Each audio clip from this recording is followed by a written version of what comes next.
It is a pleasure to be with you all here today, and a pleasure to join the wonderful panelists that we have. So one of my favorite books, and some of the staff I work with know this, is called The Art of Possibility by Benjamin Zonder and his wife Rosamund. The book's author, who's also the conductor of the Boston Philharmonic, tells the story of, on a yearly basis, taking a group of his music students to London. And in London, they meet with a variety of scholars and talk about a variety of issues. And on one such meeting to London with his students, Benjamin's father, Walter Zonderman, met with his students one evening. Now, Walter had devoted his life to conflict resolution, particularly in dealing with Middle Eastern conflict. And so one night, Walter, by candlelight, began describing to the students the whole sweep of Jewish history, reaching back to the days of Abraham. He poured his passion into the tale by regaling them with biblical stories, accomplishments in the arts and sciences, down to the tragedy of the Holocaust. And he brought the whole saga down to rest on the teeny sliver of land called Palestine in 1947, the year before the land was partitioned between Arabs and Jews so the Jews could have a homeland. And then Benjamin goes on to say that his father went back and narrated the whole sweep of history once again, this time of the Arab people, once more starting with Abraham, the acknowledged ancestor of the Arabs as well as the Jews. And he spoke of their accomplishments as well as the legendary courtesy of the Arab people. Most striking to Benjamin and the students was that his father seemed to speak with equal enthusiasm for both. He brought the great 4,000-year saga down to the same sliver of land called Palestine in the year 1947. And it was then that one of the students said, "What a wonderful opportunity, what a privilege for both these peoples to share the land and that history." And Zonder concludes by saying, "Imagine if it was this sentiment that had been the one to guide the Arab and Jewish relations in the Middle East since 1947. How might the story have been different?" So some of you are saying, it's a wonderful story, but what in the world does that have to do with our Clean Water Summit? First of all, it's just to make sure you guys are awake. And excuse me, for one of my many guests at Thanksgiving gave me the gift of a cold. And so happy Thanksgiving to everyone, but anyone who shakes my hand, please do use that germicide or go wash your hands. But I'm hoping that the story also symbolizes something else, that we do have the power to change the way we frame the discussion. And we do have the power to make the discussion about we versus us and them. And so in my few remaining minutes, I want to tell you about a new initiative that the department has just announced called Our Missouri Waters. It's the department's new water resource management approach that we hope is also successful in changing the discussion about water resource planning in the state of Missouri, from an us and them to a we story.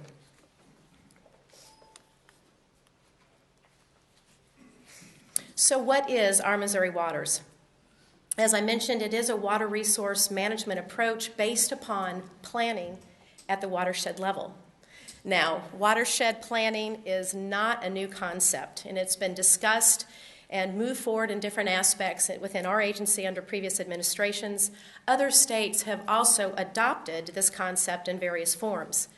And many of you who have heard me talk mention that it was John Wesley Powell, the second director of the U.S. Geological Survey, who as far back as the 1880s addressed Congress in saying the better way to plan is by drainage basin rather than by political boundaries. And so our department has gone about looking at the state at an 8-digit HUC level using the USGS Hydrologic Unit Code Scheme. Some have asked why the 8 level, why 66 watersheds? Other states have used this approach, and we believe it gives us a more manageable framework. So what is new about this approach, about Our Missouri Waters? Well, in the past, our department has had lots of resources and tools to affect the management both on the water quality side and the water quantity side. We've had programmatic resources, financial resources, technical resources, but we've not had a common framework to integrate all of these barrels or cans or whatever you'd like to distinguish them by. We've not had a common framework to prioritize and target our resources. And so, Our Missouri Waters presents a new framework for the discussion of water resource management in the state, both internally and externally. Internally, we've had a team now for months who have looked at different criteria by which to prioritize our watersheds. And we will have a team going forward as well that will continue to monitor how we best approach watershed planning in the state of Missouri. Externally, and perhaps the greatest value, is that we begin to frame the discussion about water resource management at the watershed level, engaging and vesting stakeholders in their own watershed. So in the past, siloed conversations have occurred between point source dischargers and the department. And that's been effective. Permitting, if you go back to the beginning of the Clean Water Act, there are very effective tools in the Clean Water Act of permitting point source dischargers, of inspection and enforcement, and that has been effective. But recent reports by the EPA suggest that we still have work to do. And so where do we go to continue to improve water resource planning in our state and in our country? And we believe, and other federal agencies have gone before us in saying this as well, NRCS has done this for a long time, in fact, that the best way to frame the discussion is at the watershed level. We are excited that it will then be the local stakeholders who engage with the state and federal partners in identifying what are the priorities in their watershed. And I appreciate what Governor Nixon said today, that government is not the solution. It is a tool, and we bring regulatory and financial technical assistance tools to bear, but ensuring the security of our water resources is going to take all of us. And really, to engage local stakeholders, we believe, is the best way to go about it. So for my last of 5 slides, we are starting in phase 1 by identifying 3 pilot watersheds. One is the Big River, which is in, as you'll see, south central, southeastern Missouri, Spring River in the southwest part of the state, and the Lower Grand in the north central part of the state. Now, these pilot watersheds will help us analyze how well this watershed-based approach works and what adjustments need to be made before implementing a statewide effort. It will also help communicate the benefits of this approach to the public. Now, again, we've got our own internal stakeholders that will be working on this within the agency, but more importantly, we also have a watershed advisory committee, and some of the members, I believe, are in this room, or organizations that are represented on the committee. This watershed committee, very diverse stakeholders, will be instrumental in helping us decipher how best to approach this Our Missouri Waters initiative statewide. So for 2012 and most of 2013, we'll be tackling these 3 pilots in hopes that we'll have the key issues resolved before we do a full statewide launch sometime in late 2013. We're very excited about this new approach. Derek Steen of our staff, I'm going to have Derek raise his hand. He is our department coordinator in Our Missouri Waters, and sitting to his left, Kim Hoke, has been very instrumental in really gathering the resources internally and externally to make this thing go.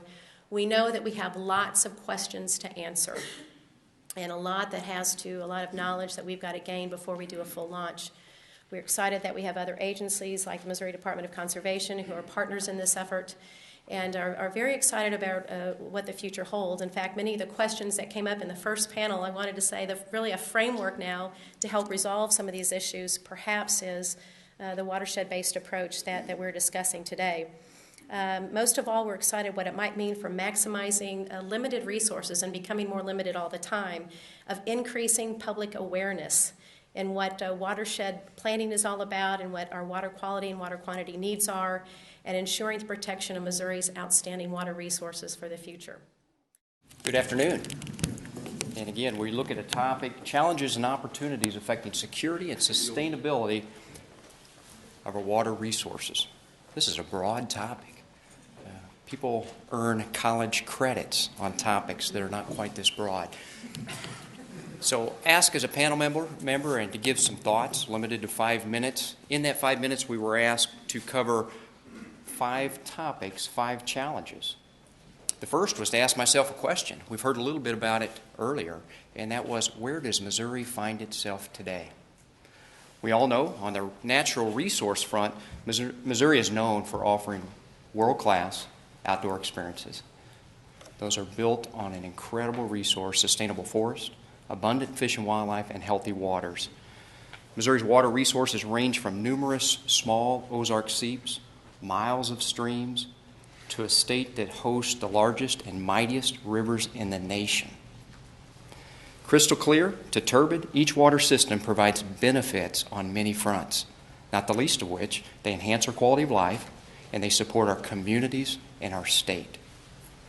Regarding our social landscape, as a state of a population of 6 million, our citizens, cultures, and activities are as diverse as our natural resources. An understanding of Missouri's social component remains essential if we are to solve the water issue. This is a fact that I would encourage us never to minimize. Specifically, regarding arenas important to managing Missouri's water resources. Missouri finds itself in a continued period of economic uncertainty, oftentimes with limited overall understanding of our water resources and the watershed. Rapidly changing landscapes and natural resources and the social landscape. We find ourselves with many organizations doing great things, but often with limited knowledge of what others are doing. We find ourselves with an increasing demand for water, and we've heard about some of those uses today. That's where Missouri finds itself in 1 minute or less. So as we move forward, I would challenge us, we must think big, ask the tough questions.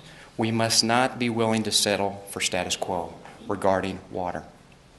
However, some of the next 4 challenges I'm going to talk about require us basically not to overlook the obvious.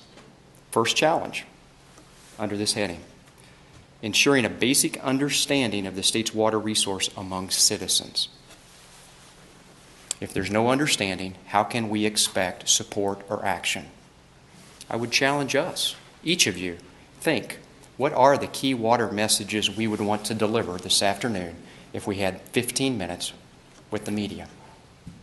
How do we, as a group, develop those core messages that gives us a foundation for success?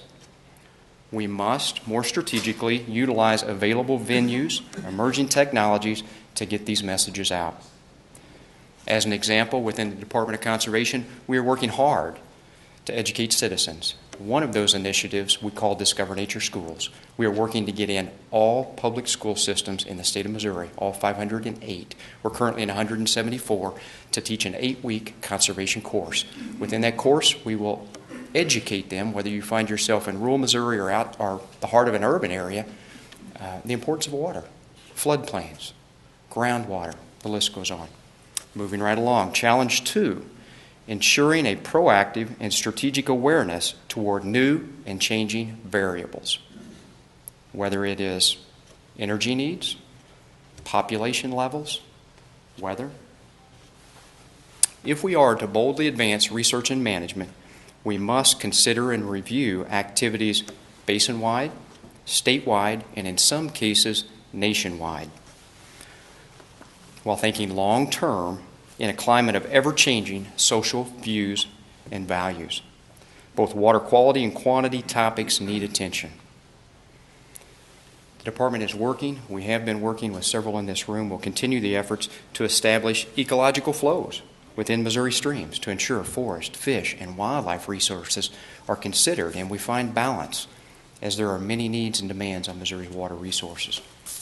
Another example, we're working to develop and promote habitat projects on a variety of Missouri's water systems, from streams to flat water opportunities.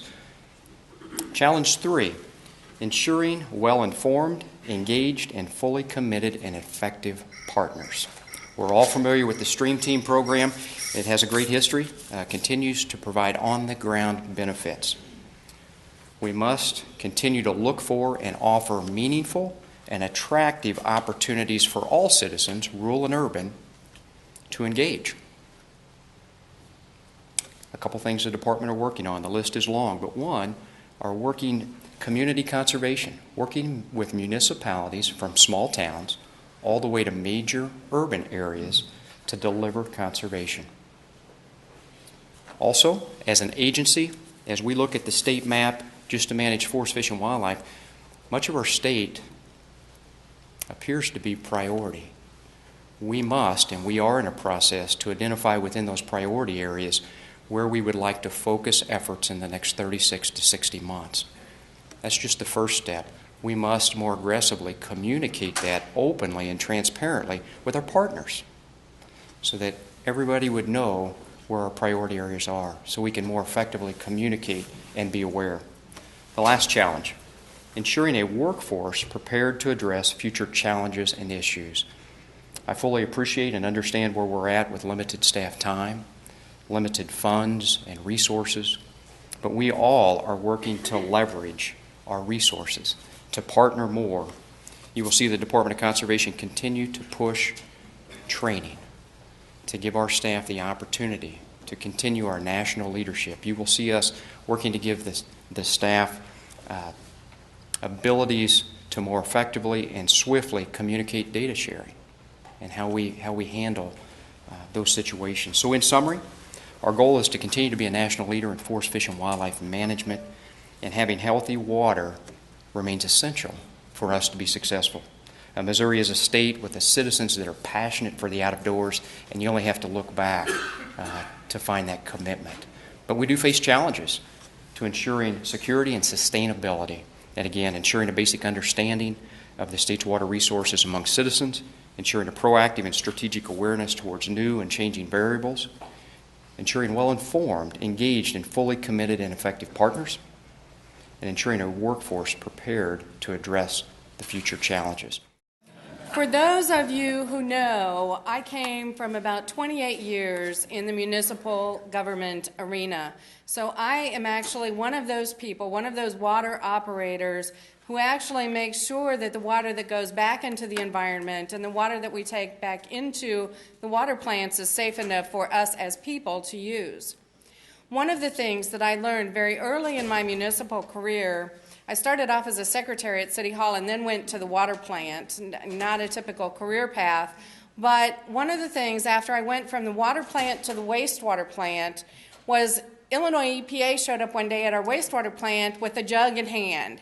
And as an operator, when the regulators come into your plant to take samples, that's one thing you always kind of have some fears about because you never really know how the process is working. You like to think you know, but it's just you never really have that 100% confidence.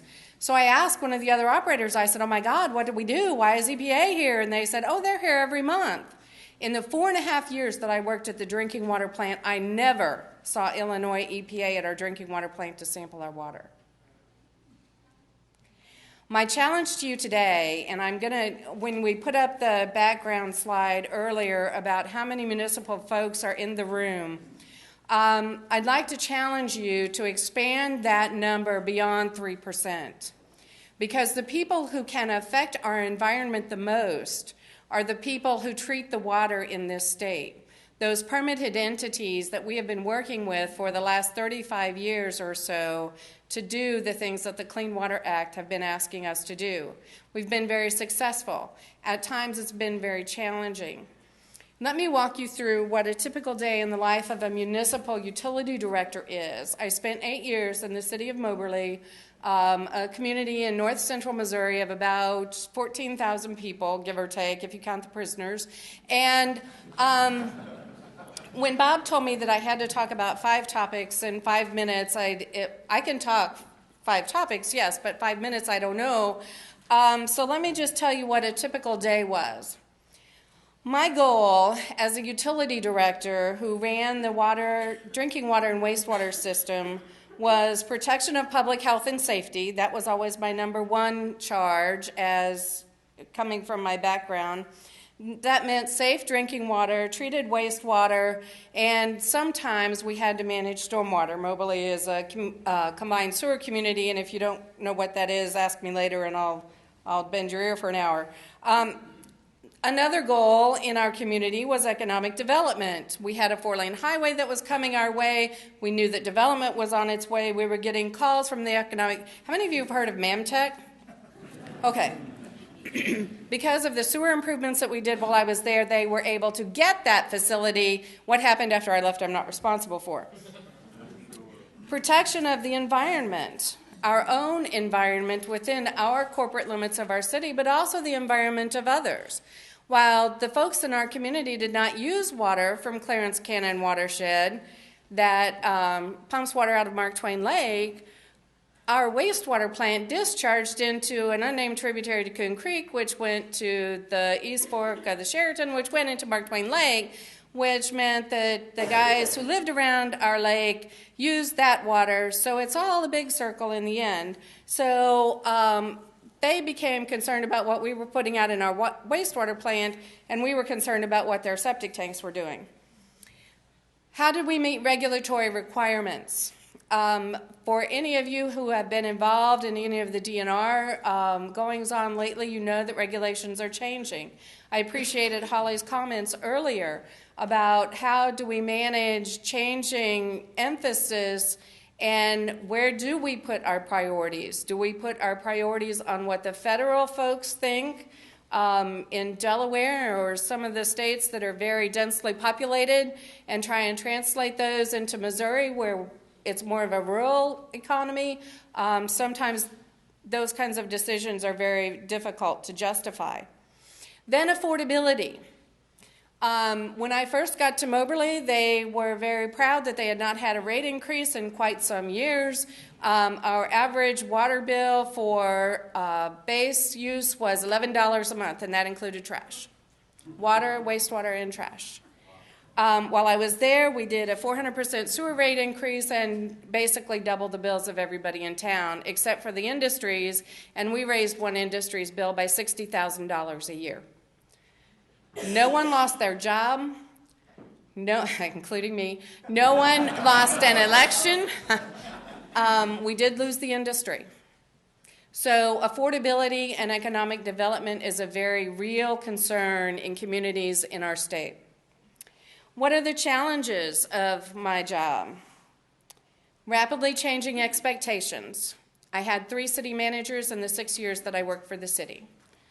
Folks who work at DNR might be able to relate. But changing requirements when you have different leadership and different priorities in a political environment where you're setting, whether it comes from the President of the United States or whether it comes from your local city council and mayor, the priorities shift and you need to have a plan laid out about where you're going.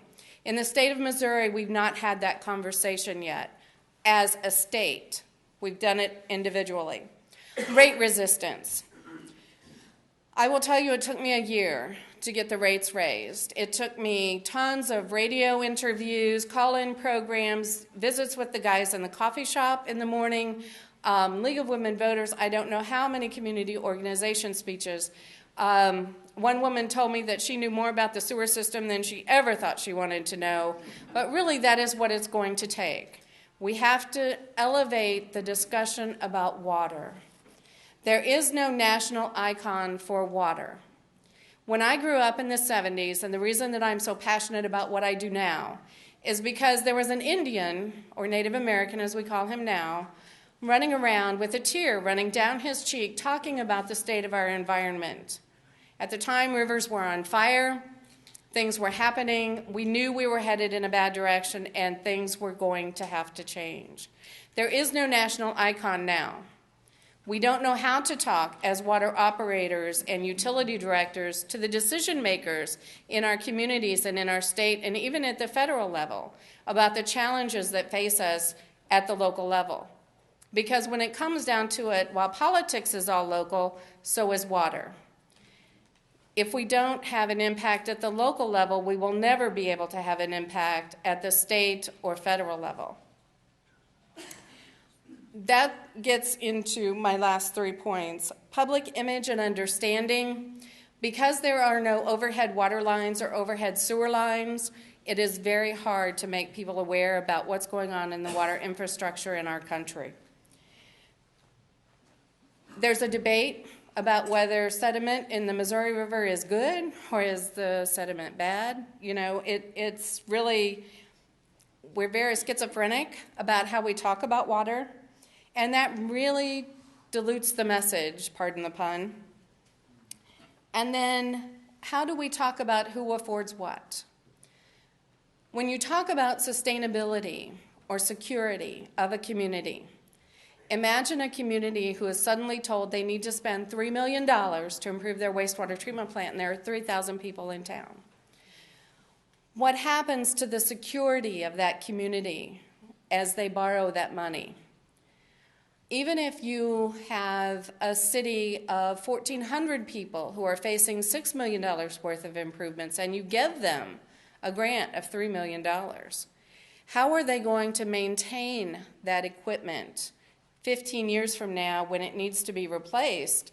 Who's going to give them the money then? In communities in Missouri that are mostly under 10,000 population, it is a real challenge to deal with water quality issues, whether they be drinking water or wastewater. The challenge that I would have for you is to help us decide as a group on a watershed basis what the priorities should be in that watershed that will actually impact the environment. We can make decisions about policy and regulations that are emotionally based, or we can make decisions based on science that will actually have an impact in the resource. And I would say that our money is best spent on making an impact in the resource. I'm here because I got an invitation from my good friend Dave Murphy. And Dave and I floated down the 11 Point River together with Sarah and Bill and the governor and others. And it was one of the neatest trips I've ever been on because I've worked for the Rural Electric Cooperatives for 35 years, and I learned more about synergies and how organizations can work together than in my whole career.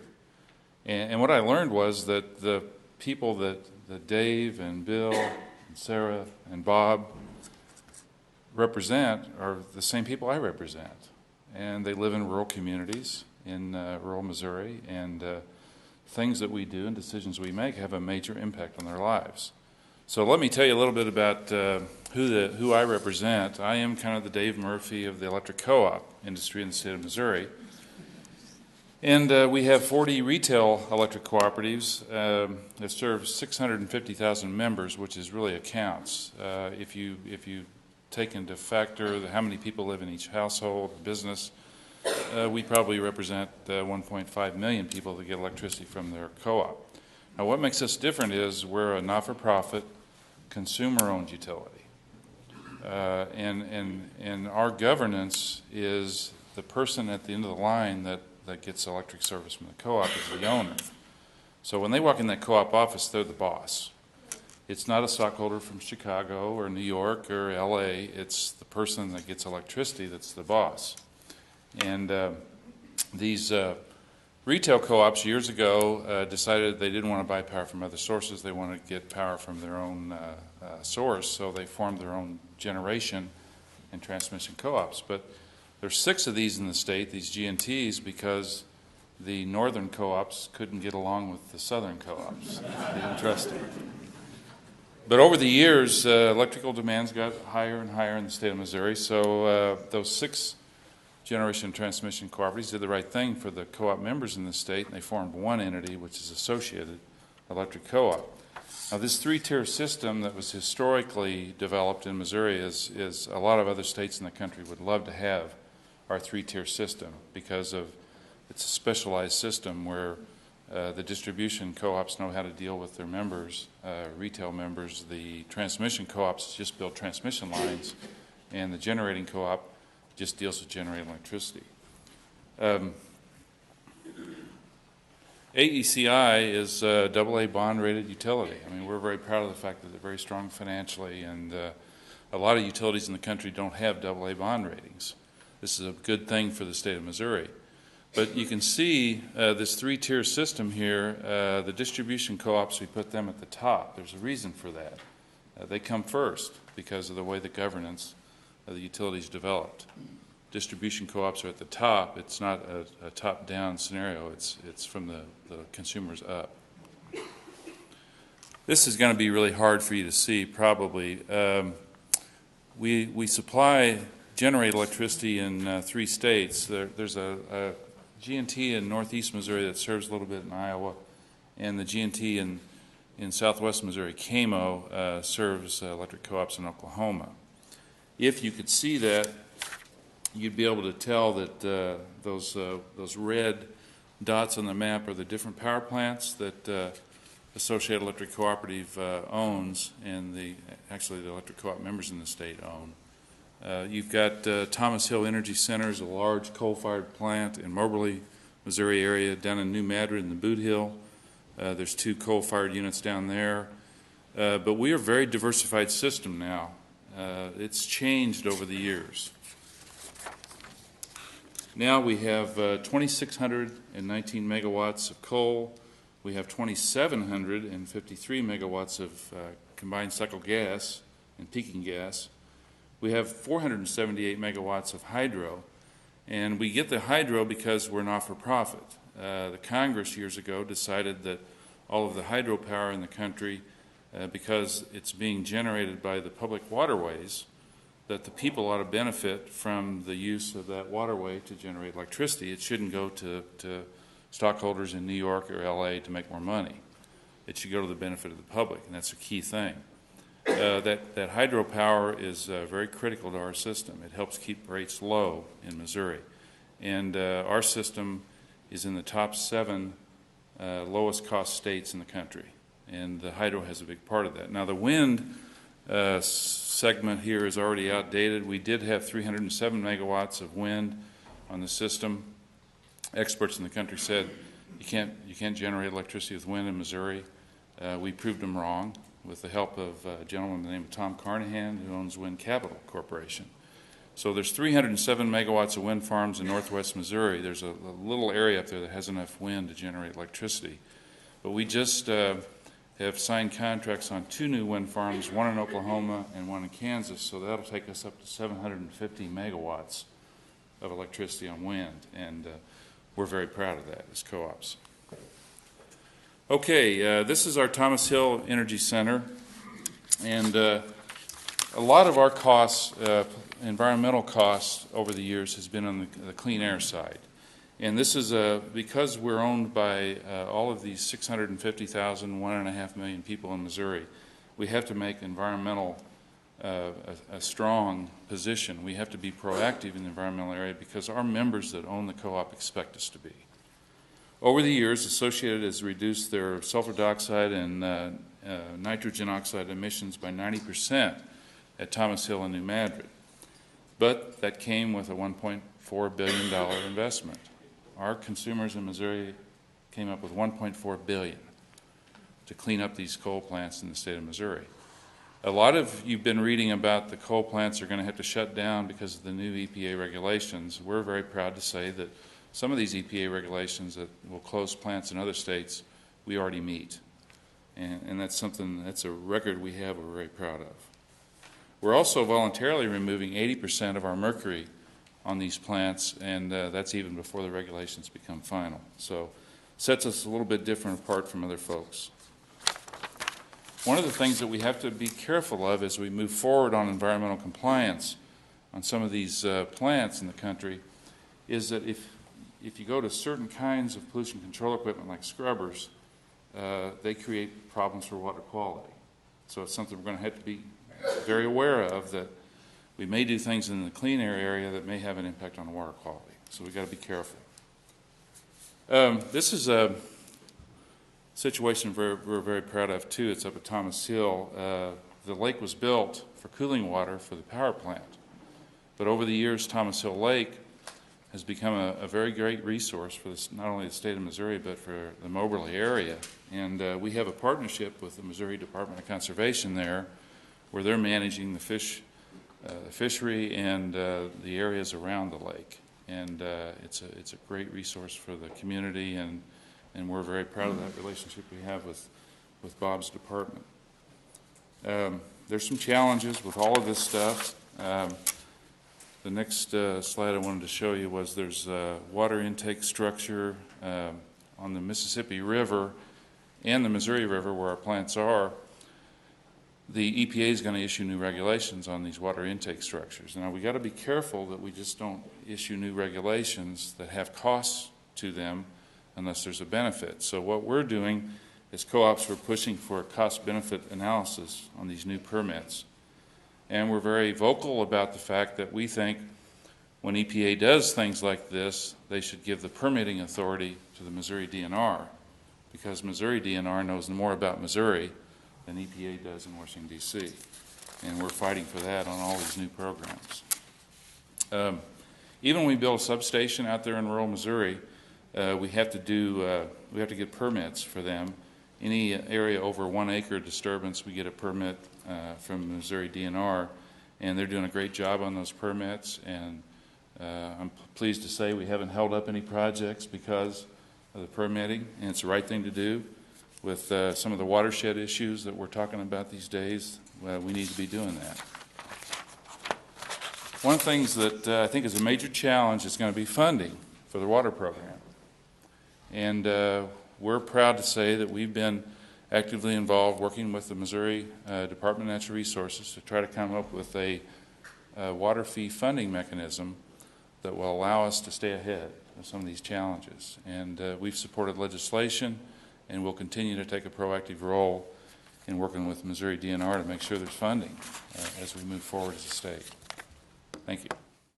All right, so I'm not from Missouri, so I spent a lot of time reading the survey that, and I thought it had a lot of very helpful information. So I'm going to try to build off the survey that you all and a whole bunch of other folks, opinion leaders, responded to. And so the first idea I wanted to just put out there, and none of this is rocket science and none of it is new, but it may be a way of thinking about it, is I would submit that the Clean Water Act, the 1972 Clean Water Act we've been talking about, does provide, in essence, the foundation for a water ethic. And it was, in fact, built on, I would submit, some consensus, some bipartisan consensus around a water ethic. The goal of the Act is to restore and maintain the chemical, physical, and biological integrity of the nation's waters. That's the explicit goal. It is based on a watershed approach. In essence, the pollution and destruction upstream of wetlands, of headwaters, of intermittently flowing streams harms communities and wildlife downstream. It was based on the premise in the legislative history that pollution has to be controlled at its source. And other than Governor Nixon, who I think encapsulated a water ethic very well this morning, I think Senator Howard Baker was a great statesman, Republican from Tennessee, standing on the Senate floor defending the Clean Water Act in 1977, may have said it best when he said, "The once seemingly separable types of aquatic systems are, we now know, interrelated and interdependent. We cannot expect to preserve the remaining qualities of our water resources without providing appropriate protection for the entire resource." To me, that theme of interconnectedness is one that we've heard a lot today so far. And to me, it really is at the core of any water ethic that would be developed. Okay. This slide is just here really you all are watershed experts, and so it's really a schematic of a watershed meant to remind us all of the importance of wetlands, headwaters, and intermittently flowing streams as being at the foundation of the health of those waters downstream. The next major idea I really want to present is to think about the Clean Water Act as a very useful and important framework. We've used that word as well, and a federal-state partnership framework. That this is not that sort of top-down, EPA-controlled, Corps of Engineers-controlled process, but a system that was put in place with the notion that you establish uniform federal water quality standards based on science to provide a level playing field from which the states would work. And then the states would have the opportunity and the authority derived from the Clean Water Act to specify and fine-tune those water quality standards consistent with this level playing field to develop their state-specific water quality standards. and that the states also have the authority and the ability to assume these delegated permitting programs. So most of the water pollution control permitting, as far as I know in Missouri too, is actually handled at the state level. The state 401 water quality certification in most states, including Missouri, I think, a lot of the water quality permitting and controllability and authority comes from that 401 certification power. But Clean Water Act has never been all about controls, and you've heard some of this referenced and assumed in the discussion so far today. There are, state grants, state water quality grants, state wetlands grants, technical assistance, these state revolving funds that are federal funds that come through the states for aging infrastructure. So this is the framework. Now I'll admit, and we could talk a very long time about the fact that the framework has been fraying around the edges and doesn't always work, money reasons as much as any. But it's still, I would argue, a useful guide as an ethical guide and as a framework for clean water protection. Unfortunately, this clean water ethic and the Clean Water Act framework has been eroding, particularly the last decade, and is under relentless attack right now. And headwaters, intermittent ephemeral streams, and wetlands are really in the crosshairs of that attack, even though these are the main waters in the typical watershed and Missouri. They're the workhorses of the watershed. You can't protect the downstream waters and hold back the floodwaters unless you protect these upstream, workhorses. So I would submit that the restoring this ethic and restoring the framework of the Act is an opportunity to help restore Missouri water resources. It's by no means the only tool or the panacea, but it's one important tool. And I have a fact sheet outside, an updated fact sheet with more information about what's at stake in Missouri, and the flip side, what the opportunity is for restoring waters using the Clean Water Act tool. But just for starters, a lot of this is based on DNR and DEC information from back in 2003. Almost three quarters of the water stream miles in the state are intermittent or ephemerally flowing. And those are the waters that are presently at risk because of the Clean Water Act rollbacks. 2.5 million Missourians receive some or all of their drinking water from, at least in part, from these smaller stream sources. Again, I've got a lot more detail on that, but just to kind of keep things moving towards 5 minutes, we talked about valuing water and valuing these wetlands and water systems. I just want to end this section and this slide with a quote from the DNR back in 2003.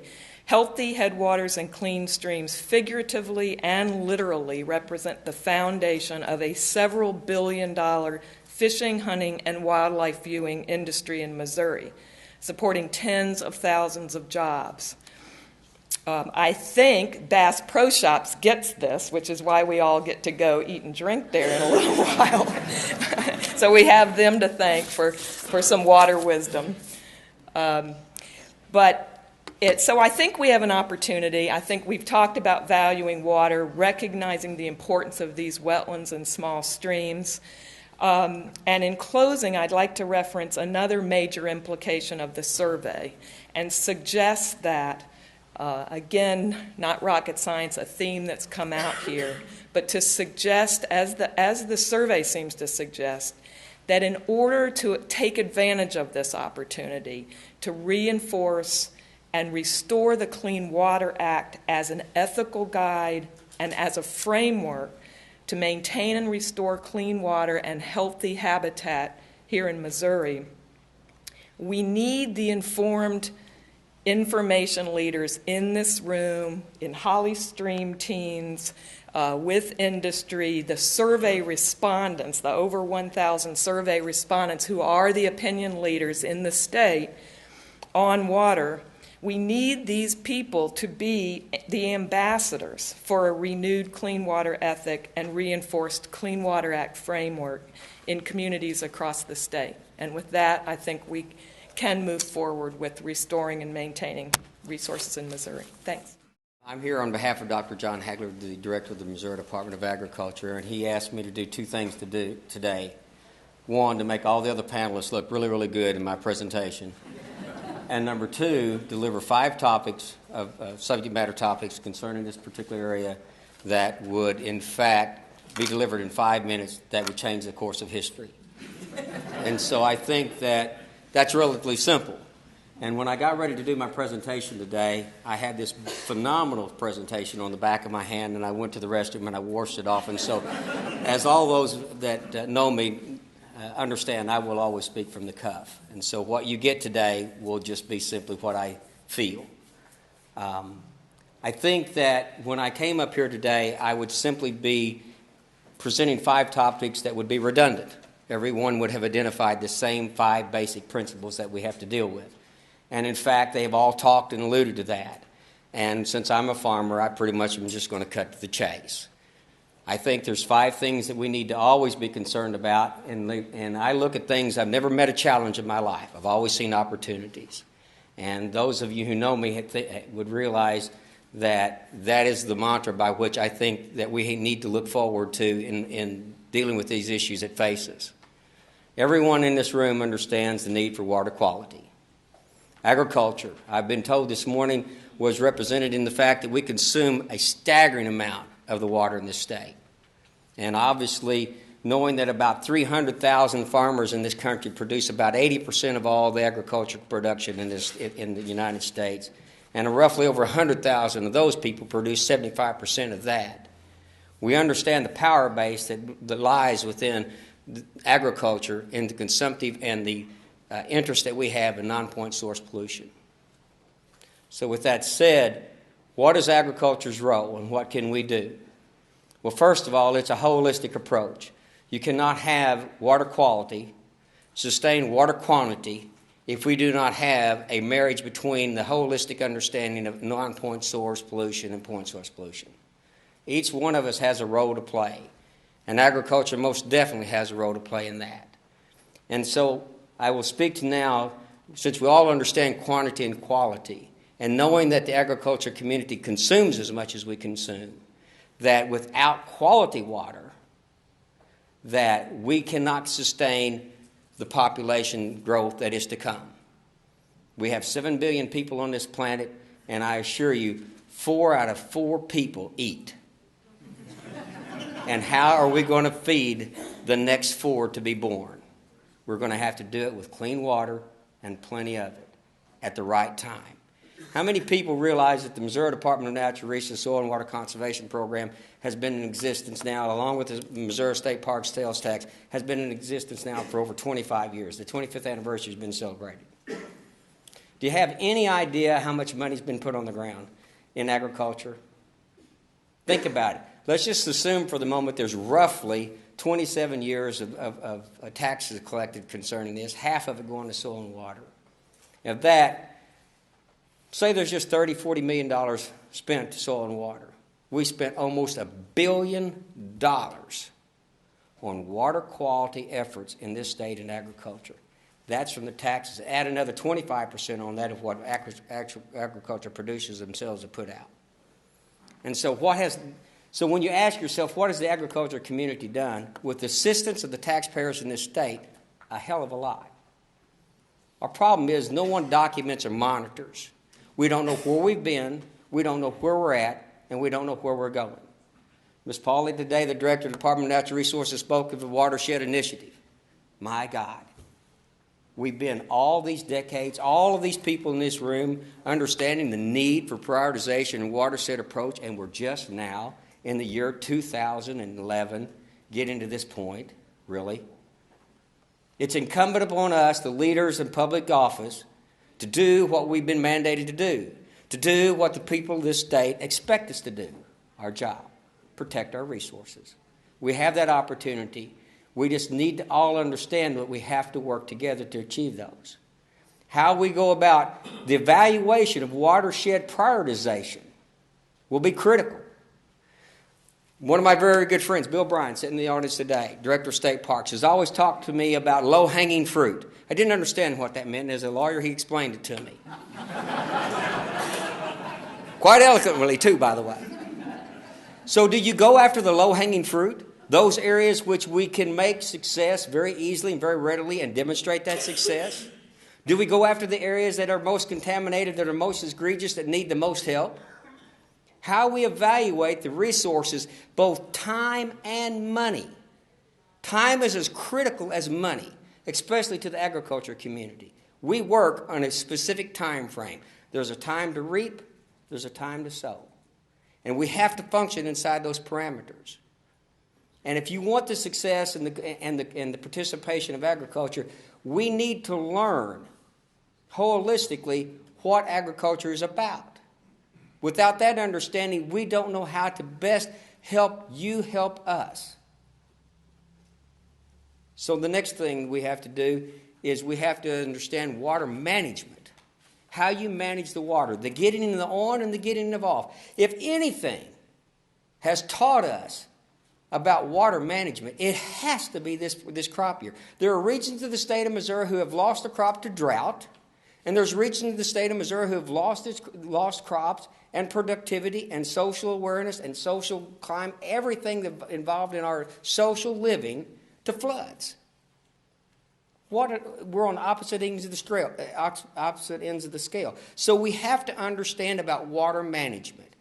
Farmers can do tailwater recoveries. We pump the water on, we catch it, we pump it back, we keep recycling it. We have the opportunity for water trading quality. But these tools that are in the toolbox, sometimes we fail to utilize them. We have the opportunity to pass new laws. Is that necessary? I'm sure it probably is. But what about the laws that are on the books? And I'll give you a good example. It was not until the Nixon administration took the initiative to make sure that House Bill 250 passed. Now, what's House Bill 250? House Bill 250 was directing the correlation of statute to the Constitution, to where the Soil and Water Conservation Program, who is responsible for putting that money down on the ground, the rubber to the road,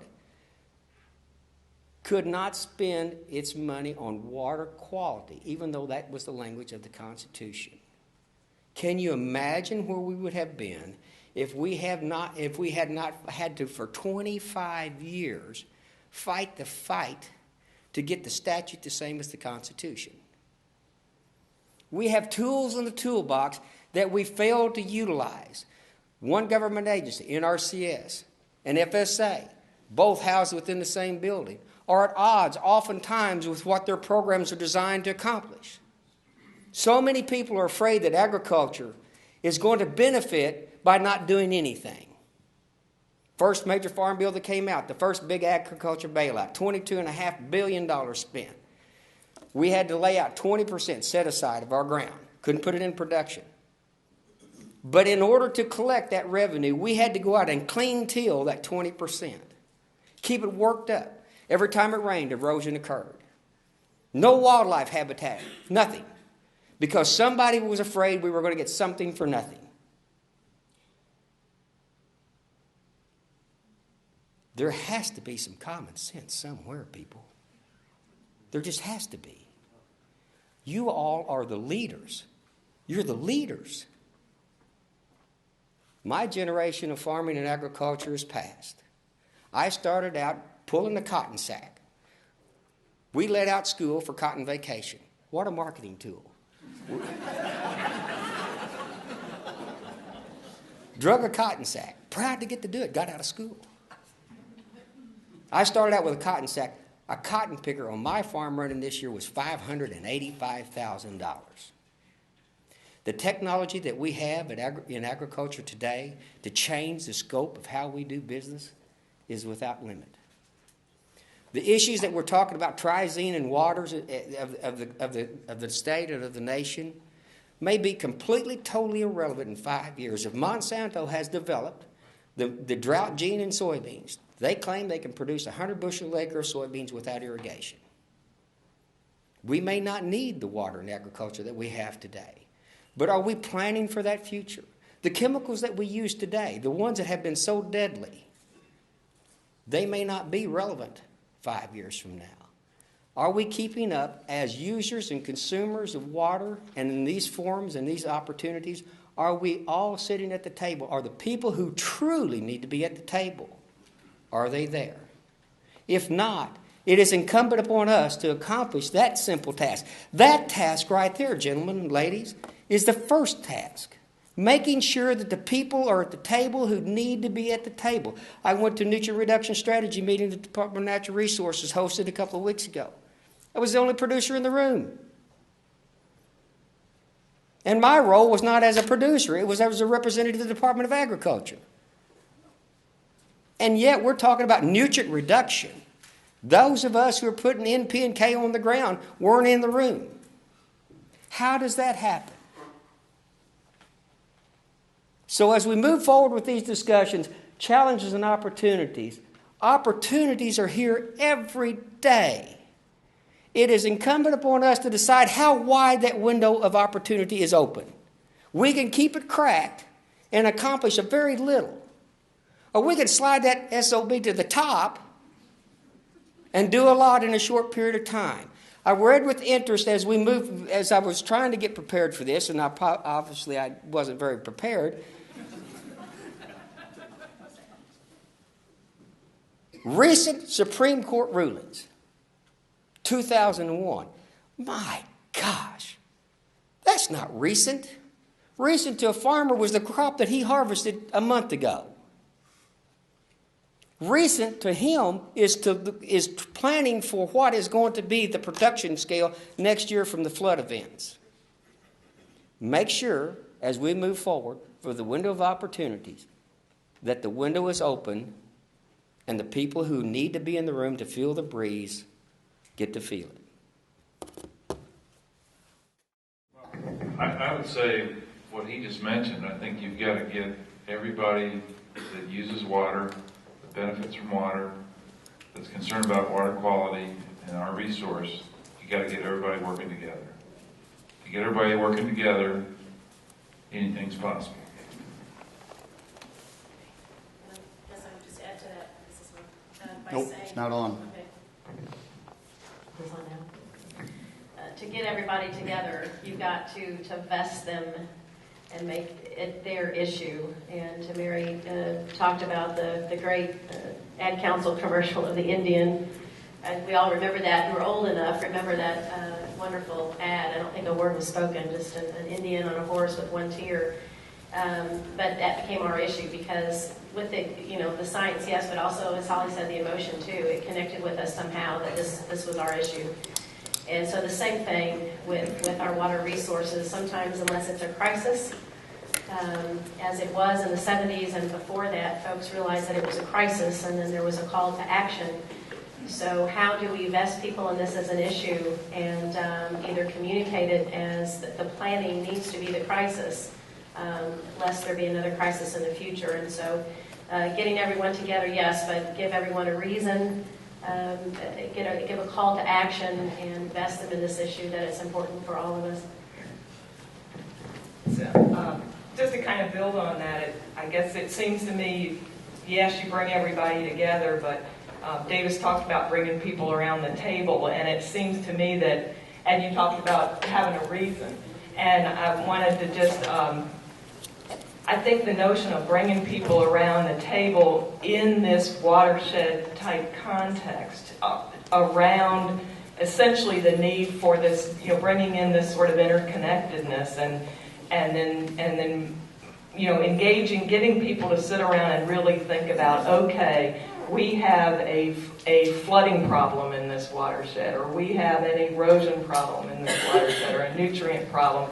How are we going to collectively kind of negotiate, resolutions that protect everybody's joint interests, recognizing that interconnectedness? And one of the things, I guess, just made me kind of think about this recently was a meeting I was at in Vermont, around flooding and flood protection. And Vermont, as you may know, was another state that just was really destroyed by flooding just fairly recently, and they actually had an example of bringing people together in a watershed context with modeling to actually sit around and almost simulate, like, this is what happens when it rains this much in this watershed. It impacts that bridge and that bridge and that bridge, and what are we going to do in this watershed to keep that from happening again? That kind of bringing people together around an issue does seem like what kind of needs to happen. Anybody else care to respond to that? Mary? The challenge for me... Turn it on. That's okay.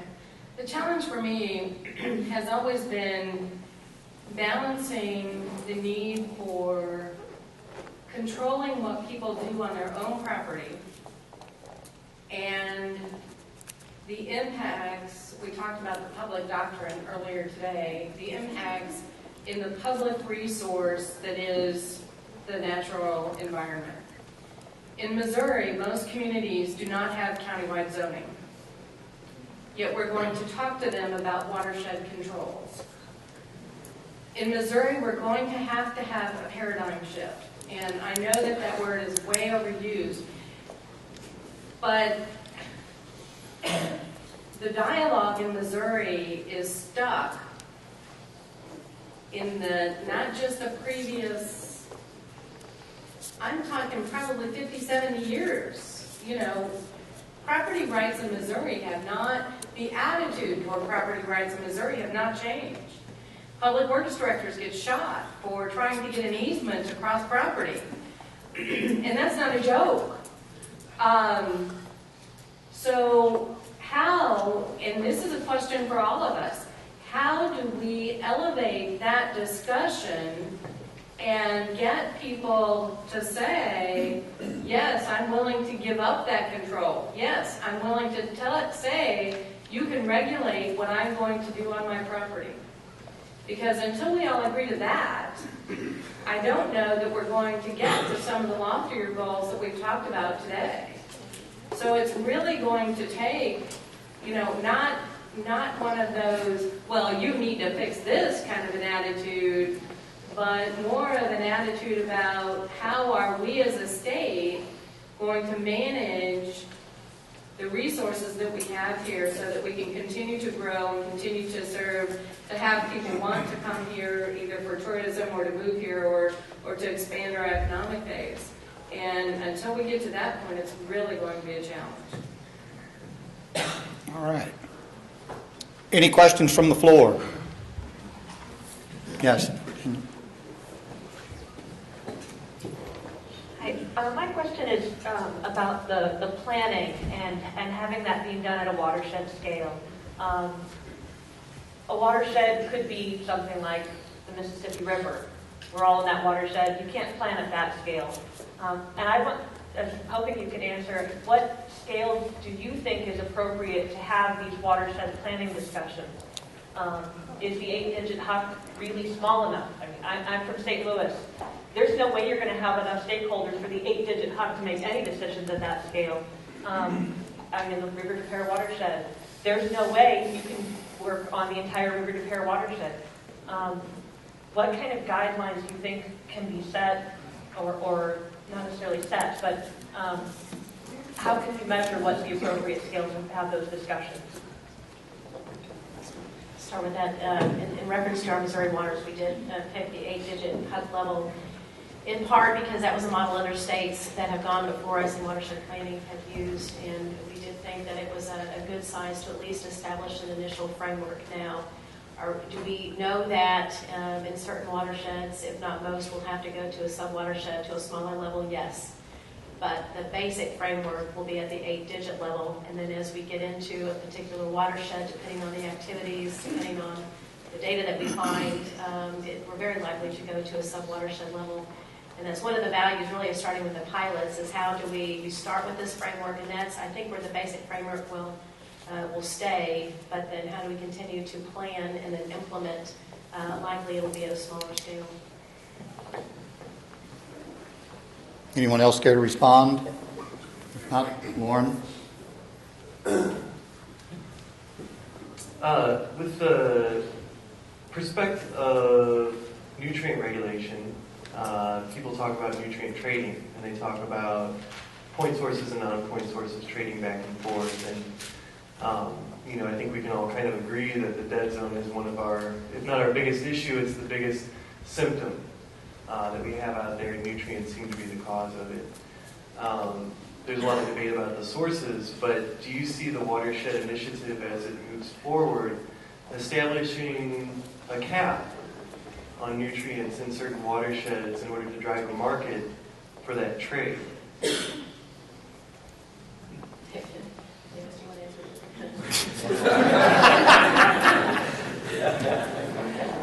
I'm not going to answer that specifically. We do have a work group that has just really just started, and the department has just begun those conversations of how to develop a nutrient reduction strategy. And so there are lots of discussions to come. We do know as we're looking at our Missouri waters that we do want to bring all the tools in the toolbox to bear, and that does include looking at water quality trading and other non-regulatory options. You'll see in our approach to the TMDL even here in the Hinkson watershed that we're trying to go about it using adaptive management with a little bit different of an approach, a more creative approach. So I think everything's on the table. I mean, our focus is to look at the regulatory tools we have and the non-regulatory tools that we have, of which we have a lot. Davis mentioned the Stormwater Conservation Program, 319 monies, State Revolving Fund monies. Our agency and other agencies have a lot of financial tools and technical assistance tools to bear beyond the regulatory tools. And so are we using those as effectively as we can? And so that's really part of the discussion as well, as targeting those tools all more effectively. Davis, do you want to respond to that too? He's sitting here with the microphone in his hand. Well, obviously, that's just one, as you pointed out, and the question you asked, and Sarah's already mentioned, those are opportunities. That's just one of the tools in the toolbox. If you can't use systematically go in and put a cap in an area, and I think when you get to that level, you have had to do a lot of analysis and a lot of evaluation, and what are the ramifications, both environmentally, does it get you where you need to be, and then do you alienate the very constituents that you think that you're trying to bring into the opportunity list? I mean, if for instance, there's a cap placed out there and there's a ceiling, if you will, how much have you created a false market? The one thing that I've always been very, very careful about, and I have some experience with it, when you create a false marketplace, then it requires continuous stimuli in order to keep it going.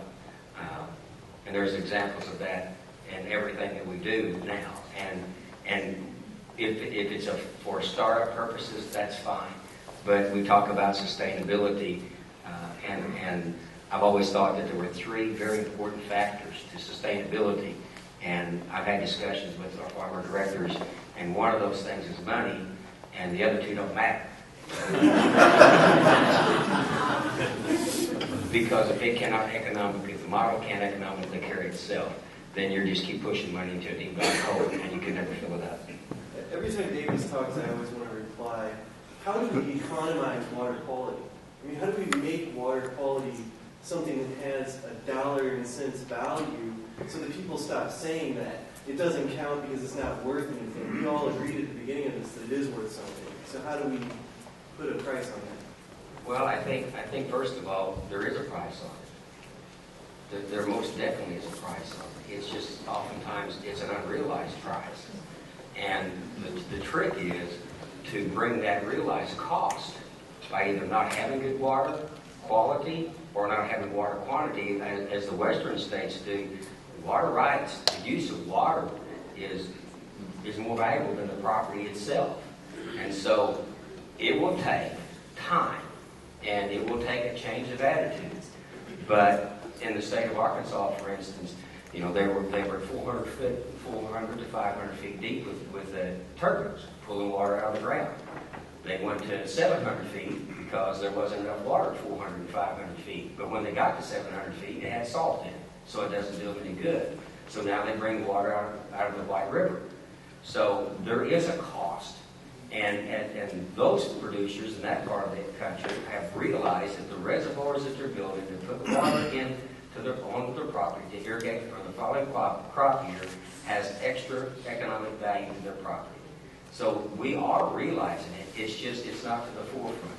And time will dictate, and we'll bring that value to the forefront.